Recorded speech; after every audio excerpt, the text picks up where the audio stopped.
Governor DeSantis, Vice Governor Núñez, distinguished guests, good morning. Today, we welcome to our humble house Governor Ron DeSantis. He is no stranger, as he has been here at least a couple of times. Governor, thank you very much for being here today. And on behalf of the members of the Brigade 2506, I would like to express our appreciation for everything you're doing for the people of the great state of Florida, especially those in need, our elderly and our veterans. Today, we are confronting a pandemic that has cost the life of hundreds of thousands of people, almost destroying an economy that was the best this country and the world had ever seen, and the loss of millions of jobs. In times like this, we need leaders within our elected officials that assume the responsibility and take the appropriate actions to ensure that proper and timely care are provided to the people in need. We Floridians are very fortunate to have Ron DeSantis as our governor. As proof of his leadership, Governor DeSantis is here today to initiate the project of vaccinating the veterans of the Bay of Pigs invasion.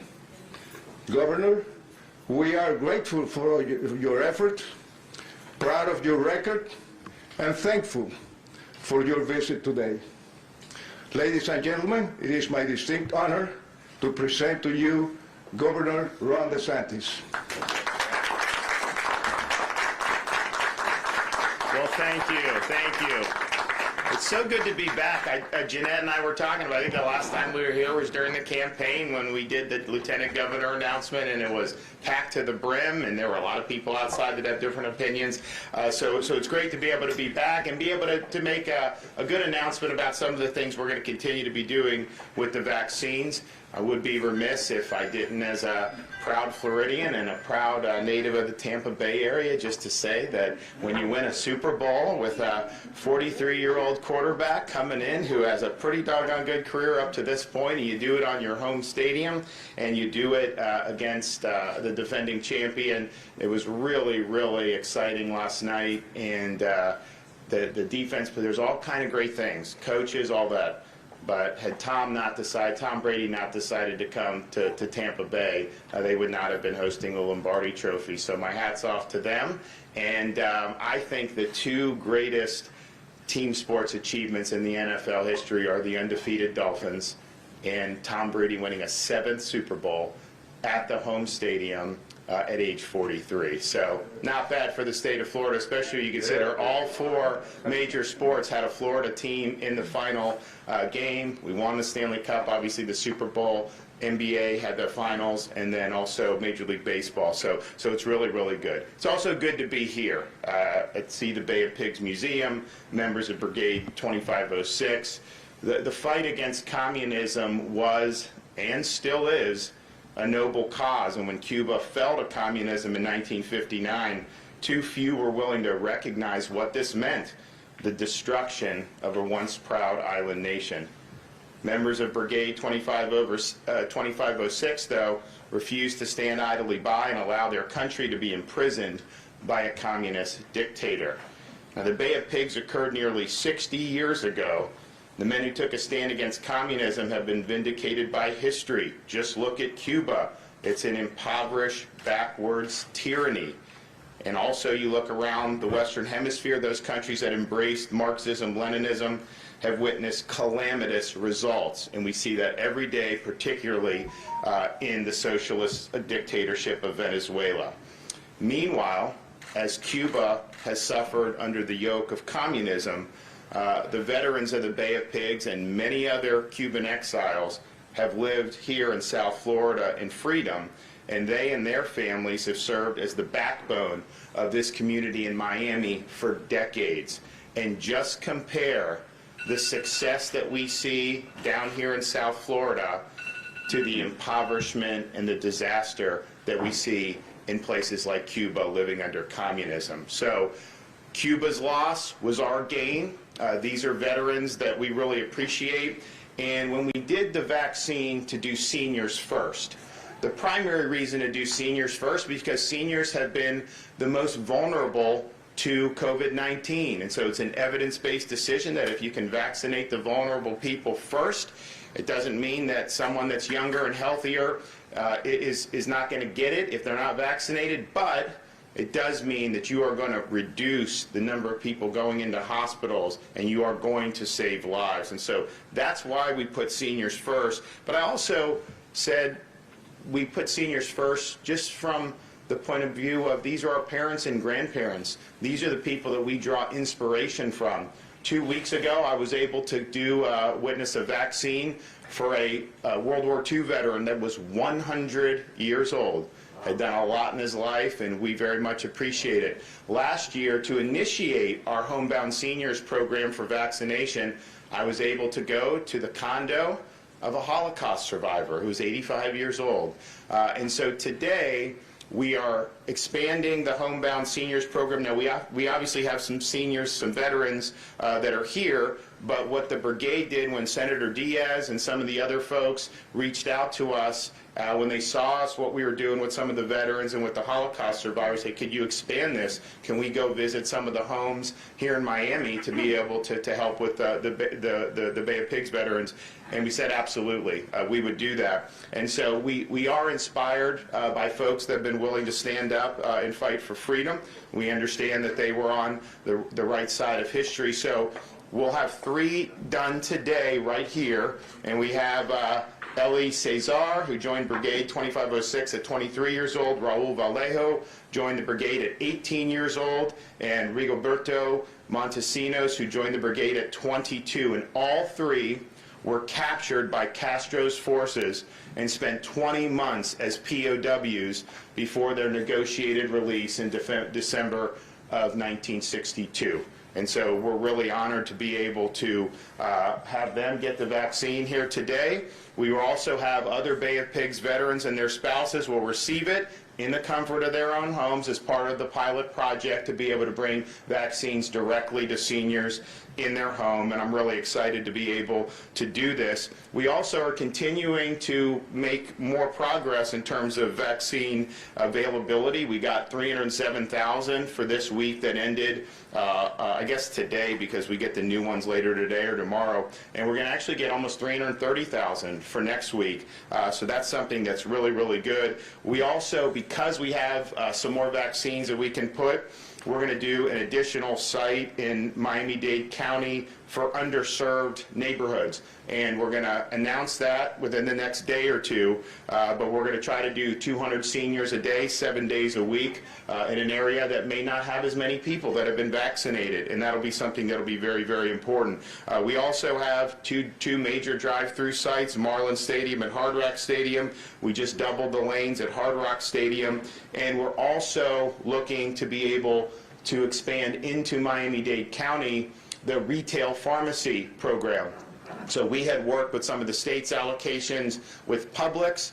Those were generally in counties that didn't have as much healthcare infrastructure as Miami-Dade, and so we focused on high percentages of seniors, more mid-sized counties. Palm Beach was the first really big county we've done. It's been very, very successful. Palm Beach, we have over 40% of the seniors that have gotten shots, and I think Palm Beach per capita is probably one of the top performing counties because it was in 67 Publixes right in Palm Beach County. So the federal government, and we've been waiting for when this was going to happen, they have a pharmacy program that they have been telling us for many weeks now they were going to turn on. These are doses that are over and above what the state's allotment from the federal government is. So if we're getting 325,000 doses, that'll be distributed. The pharmacy will be on top of that, and so it doesn't come out of our allocation. So we think that that's something that's really exciting. So we're going to be making announcements on where those are, but we are going to be continue with Publix, but we're also going to be doing Walmart.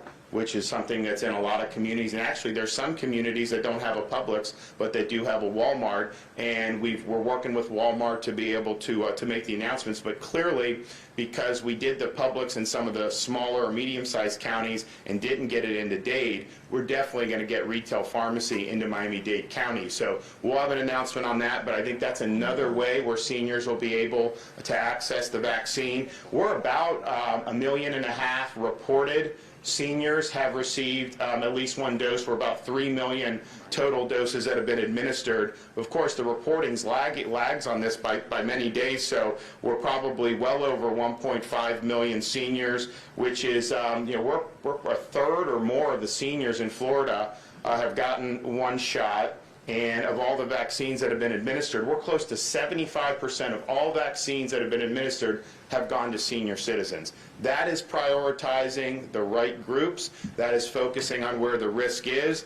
And we have more seniors vaccinated in Florida than any other state by far, and we're going to continue to do it. And I think some of these additional retail options are going to be very, very good for that. Of course, we're still doing the church groups. I was at a Turnberry Jewish Center, Aventura Turnberry Jewish Center last week. We did an interfaith alliance with Christian, Muslim, and Jewish houses of worship, and we're going to continue doing that. We've also done pods in senior communities. So we were in, actually we had one in Broward last week. We were in Sun City Center over in the Tampa area. We've done it in the villages. Actually, we did Kings Point up in Delray Beach. So when you have high concentrations of seniors, we can go in, set up, let thousands of people come in over a few days and really get a lot done very, very quickly. We also, I'm a little disappointed, quite frankly, we're excited about the Johnson & Johnson vaccine, which will be able to add our capacity to be able to administer vaccines. I'm a little bit perplexed as to why they would set the end of February as the date to be able to make this decision. We already have data coming in. They filed an application for emergency use. We understood it wasn't going to be like a 24-hour process, but they've set the date for the very end of February. I think that in these times, working around the clock is something that you should be doing to be able to get these things approved as soon as possible. So hopefully there's a way they'll be able to approve it before then, because this is like almost 4 weeks that they will have allowed this to go, and I think we want to get the J&J. So the question with J&J, one dose, which is very good. You don't have to get a booster shot. You don't have to freeze it, so it can be in normal refrigeration. It could be in a doctor's office. It could be wherever you want. I think it's something that will have universal application. The efficacy, I think, has actually been undersold. It's 66% against infection, but after 28 days, it was 100% prevention of death and hospitalization, which is really what we're, I think, really looking at here. So that's going to be a good tool. And I think the question is, when are they going to do the EUA? And is there any way they could do it sooner? But then once they do it, whatever is available will ship the next day. But how much is that? Is that 1 million for the whole country? Is it 10 million for the whole country? If it's something along the lines of 10 million, Florida's share would be pretty meaningful. If there's only 1 million doses, we would obviously use whatever they gave us, but it wouldn't be quite the game changer right off the bat. We also are watching Pfizer with the increased production and some of the things that they have said by May. If we start getting more and more Pfizer, we have a lot of capacity to store it in the -70. People have these freezers, people have invested in them, and we'll be able to put that to good use. So we want to make sure that we're keeping an eye out for that. But I think what's going to happen is when all the vaccines got dumped in Christmas time, obviously the hospitals were doing what they were doing, but they didn't really pick up until the new year. So initially it was like, okay, there's these vaccines, they should all be going. Then things started picking up, and you were doing 350, 400, 450 a week of initial doses, but the supply was not 350, 400, 450. It was about 250,000 a week. We were getting 266. Now we're finally over 300. So you have a lot of demand, and the supply isn't quite there. But what's happening is as more and more seniors get the shot, it softens the demand a little bit. We still have a lot of people on the website and everything, don't get me wrong, but I think what will happen is as we get through more and more seniors, you'll see the demand start to soften. If you start getting more and more Pfizer coming in and you get Johnson & Johnson, then all of a sudden you're going to be getting more and more doses, and so it will probably be a little easier to be able to get these appointments, and I think that for seniors there'll be more availability. Then, once that demand signal is a little softer, then you look at expanding this into other segments of the population. But our view is seniors first. We're not going to rest until every senior that wants a shot gets a shot. I think we'll be able to, if we can continue to get 300,000+, if we do get J&J, if we get some more Pfizer and the federal pharmacy program on top of all of this, we're going to be in much better shape in terms of the supply than we were a couple weeks ago. So all in all, I think that this has been something that's given people a lot of hope. Of course, if you look at the COVID metrics nationwide, I mean, it's going down all across the country, which is a really good sign. In Florida, I mean, we've had, I think, a 25, 30, 35%, something pretty steep drop in the COVID patients being treated in Florida hospitals statewide. And even in Miami-Dade, I think the hospital census for COVID reached about half of what it was over the summer when we went through the winter season with this. And so I think folks here have done a really good job. So I think there's a lot to be excited about. We just got to keep plugging away. This program is another way that we're trying to do it. Go to churches, go to synagogues. And we were out at Pahokee in western Palm Beach County visiting an underserved community. We have retail sites. Hospitals are still doing a lot. And if you look, the hospitals are doing a lot of the second doses now because those are coming due. So you're doing 50, 60,000 second doses a day, which is really, really good. So we're running the gamut on this, and we're going to continue to do it until our seniors get what they need. But I'm excited to be able to be here and to see these shots go. So do we have Moderna or Pfizer? Pfizer. Okay, so they're going to all get their shot, and then we'll make sure that you get the appointment for 21 days to be able to get the booster shot. So do you guys want to go ahead and do the thing? I guess they've already signed their consent forms, so they're ready to go with that. And now I guess you guys are ready to do the poking. Okay. Oh, cool. Oh, this is much better than mine. Thank you. Thank you. Hey, Governor, thank you so much for being here and all the help you give Miami. Yeah. Taking the right approach. We absolutely support you seniors first. We know we got the majority of seniors in Old Miami-Dade. Right here in the city of Miami, and this is all the help you give us will be very grateful. We're going to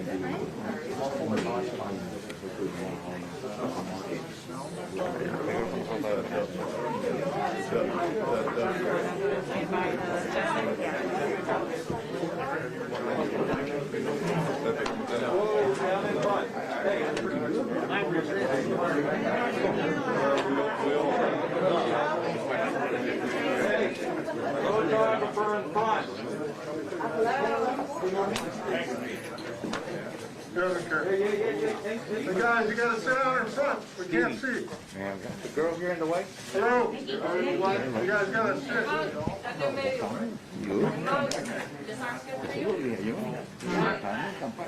There we go. Oye, ¿por qué tú no pones una inyección? ¿Por qué tú no pones una inyección?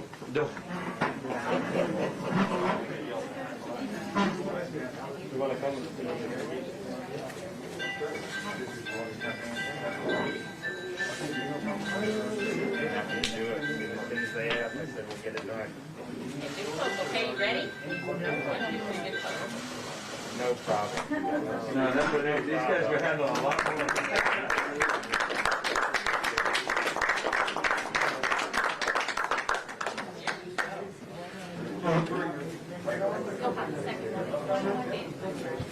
Does that sound right?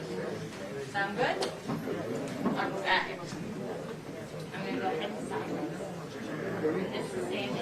That's the name, my friend.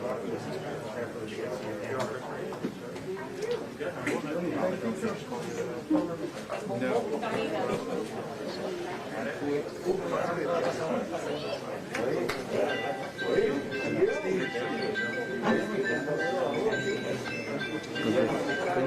name was ringing loud this morning. It's ringing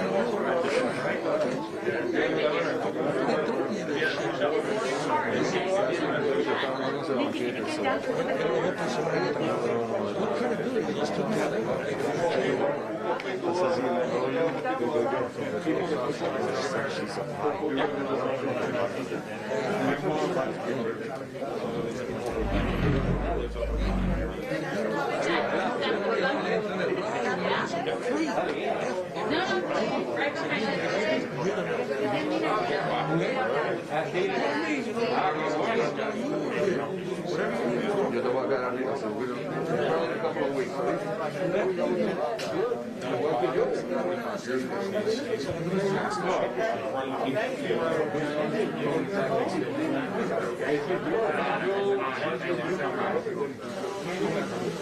Menos mal la journal.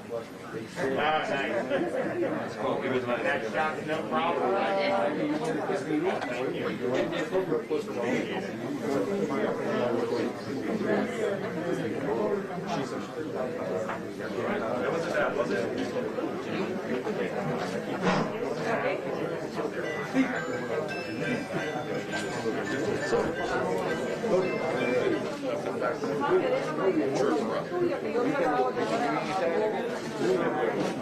Se me protege porque yo me descarrilo un poco.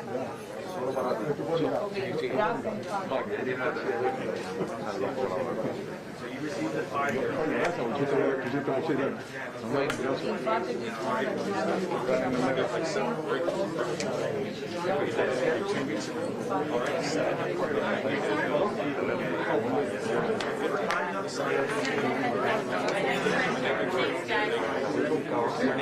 Are you ready? You and me, baby. Nice sir.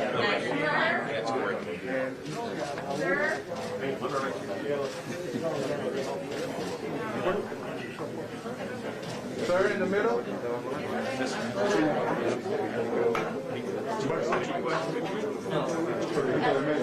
Vamos a quitarme de medio porque ¿quién está tirando fotos?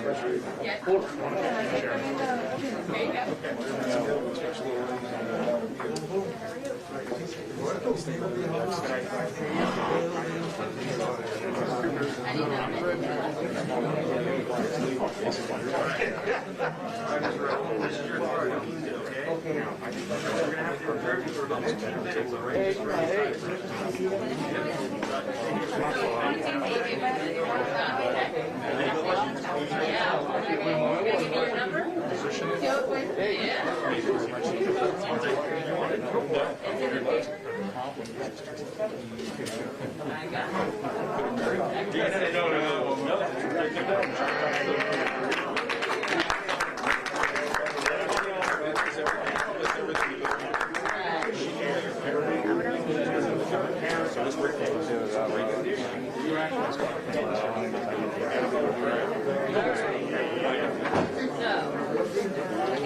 I need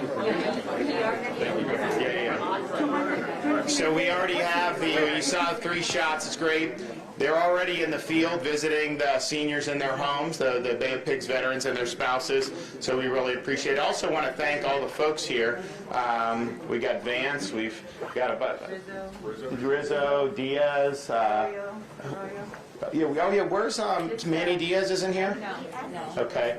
We got Steve Bovo. Are you going to run for mayor of Hialeah? Should he run? I'll support him if he runs. So go ahead and throw your hat in the ring. So good. Just got announced. Yeah. So good. All right. You guys have any questions? Yes, ma'am. Just questions about the rollout, because so many people are still waiting for appointments with so many different sources. When you said 307,000 last week and 330,000 next week, is that this week that we're beginning now? So basically, the 325,000 is the allotment we got from the federal government that's going to arrive Monday, Tuesday, Wednesday of this week, right? So obviously if it arrives on Tuesday, by the time you put, I mean, you're not going to put it in arms until Wednesday, sometimes Thursday, depending on where it's going. And so what we're using right now for the initial doses is still that 307,000 dose that we got. 325 is coming.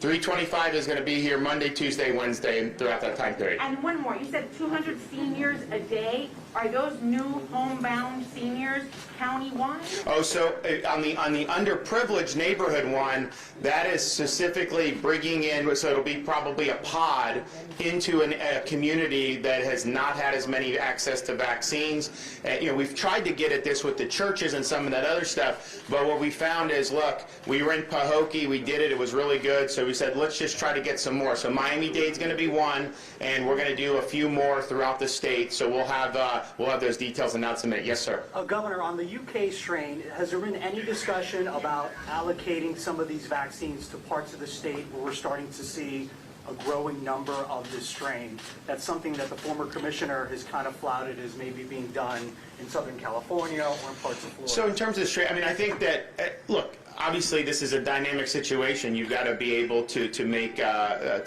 decisions, and sometimes you may have to adjust. The adjustments we've been making are finding areas where the senior population has gotten a smaller percentage than we would like. And so of this coming dosage, some of the counties and the state sites are going to get plus, many of them are getting plussed up, but the ones that are getting plussed up more are the ones that had the percentage of seniors vaccinated at like 18 or 19%. Like I said, I mean, there's some that have over 50% of seniors. Some counties, Palm Beach has 1.5 million people, and they have 40-some% of their seniors. We have some other places that have 18, 19, 20%. So that's kind of how we've done it, and I think that that's what we want to see. We want to see as many seniors as possible. If there's a recommendation of that, then obviously that we can look at it. Everything I've been told, though, is that these different strains, particularly for an mRNA virus, which is what the Pfizer and Moderna are, that it still has the same impact and the same effect. Yes, sir. Some of our veterans are not able to travel, have already been vaccinated. Do they have to your program? Yeah, no, exactly. So basically, that was why we wanted to do the homebound. If you're 65 and vigorous, which many of our 65-year-olds, thank God, are, getting in the car and going, and you can drive across town. Some people are even going to different counties because they want the vaccine so bad, and that's totally fine. But you have some of these folks in their late 80s who may not be as comfortable doing that, and we got to figure out a way to get in. Now, some hospital systems, to their credit, have been doing this from day one, and I really appreciate that. But when we get requests, we say we're going to do it. So we've been able to do a bunch of Holocaust survivors, now brigade veterans, and we're going to continue to do more. I'll have some more announcements about some of the other stuff that we're going to be doing over the next, yes, sir? I wasn't clear enough. I meant they were vaccinated because they're veterans of Rodeo Pigs, and thanks to your program, like this one. No, I know. Well, that's why we're doing it. I mean, that's why we're doing it. And as I said, it's when you're talking about seniors first, it's the right thing to do given how this virus behaves with different ages. But it's also the right thing to do to honor our elders. These are folks who, in this case, have put their lives on the line to defend freedom against communism. Whether you have the World War II veteran I was with a couple weeks ago that put his life on the line to defeat Nazi tyranny, or whether you have somebody like the Holocaust survivor I was with who had her whole family completely eliminated through the reign of terror by Nazi Germany. She was a 6-year-old orphan and luckily taken in by Catholic priests and eventually made it to America. So these are folks that we draw inspiration from, and it's the right thing to do. Medically, it's the right thing to do, but morally, it's the right thing to do. All right, I'm going to be back soon. I got to run to my next thing. Thanks, guys.